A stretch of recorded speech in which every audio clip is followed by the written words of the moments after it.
Nathan போய் தாவீதை போய் எச்சரித்து கூறும்போது தாவீது உடனே அழுறான்.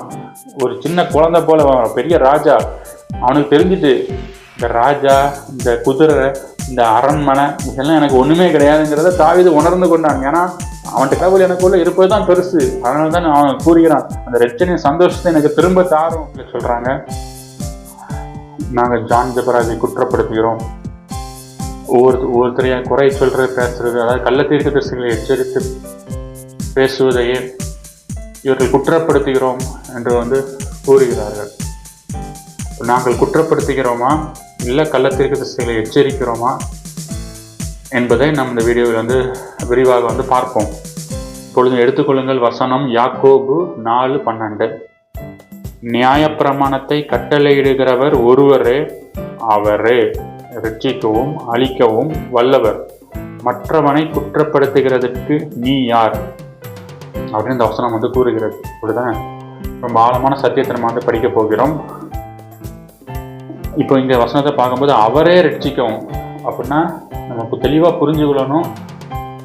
இது என்ன ரட்சித்தது, வீடியோ பார்க்குற உங்களை ரட்சித்தாரு, அதுக்கப்புறம் இன்னும் நிறைய ஜனங்கள் எல்லாம் யார் யார் ரட்சிக்கப்பட்டிருக்கிறார்களோ அவங்க ரட்சித்தது கர்த்தர் தான்.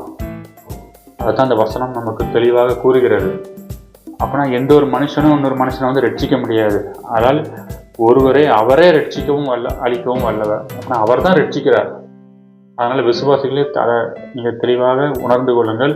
நீங்கள் யாரால் ரட்சிக்கப்பட்டிருக்கிறீர்கள் என்றால் நீங்கள் கர்த்தரால் ரட்சிக்கப்பட்டிருக்கிறீர்கள். நான் ஜான் ஜெபராஜ் மூலமாக ரட்சிக்கப்பட்டேன், நான் மோகன் சிலாசரஸ் மூலமாக ரட்சிக்கப்பட்டேன், நான் அவர் மூலமாக ரட்சிக்கப்பட்டேன், நான் இவர் மூலமாக ரட்சிக்கப்பட்டேன் என்று நீங்கள் கூறினால் நீங்கள் வஞ்சிக்கப்பட்டிருக்கிறீர்கள். அதை உணர்ந்து கொள்ளுங்கள். அதைத்தான் இந்த வசனம் தெளிவாக நமக்கு கூறுகிறது. ஏன்னா நம்மளை இந்த உலகத்தில் யாருமே ரட்சிக்க முடியாது. கர்த்தர் ஒருவர் தான் நம்மளை ரட்சிப்பார். இந்த கர்த்தர் யார்? இந்த கர்த்தர் யார் என்றதை நான் கூறுகிறேன். அவர் ஒருவர் தான். சர்வ வல்லமையுள்ள ஒரே தேவன் நமக்கு உண்டு. அந்த தேவன் மாம்ச ரூபம் எடுத்து நமக்கு மனுஷனாக வந்தார். அதற்குள்ள மகிமைக்குரிய நேம் தான் கர்த்தர். அந்த கர்த்தர் தான் எதற்காக நமக்காக மனுஷனாக வந்தார்னா உங்களையும் என்னையும் ரட்சிப்பதற்காக. இந்த பொல்லாத உலகிலிருந்தும், அசிங்கமான உலகத்திலிருந்தும், இந்த எப்பொழுது பார்த்தும் பயம் நடுக்கம்ங்கிற அந்த மாதிரியான உலகத்திலிருந்தும் நம்மளை ரட்சித்திருக்கிறார். அதுக்காக தான் அவர் மனுஷன் ரூபமாக வந்தார். அதனால தான் நமக்கு இந்த உலகத்திலே இளைப்பாறுதல் உண்டு. எப்படி என்றால் நீங்கள் இந்த கர்த்தரை ஏற்றுக்கொண்டு கர்த்தரோடு நீங்கள் இசைந்து வாழும்போது நீங்கள் அவரோடு இளைப்பாறுவீர்கள். சரி,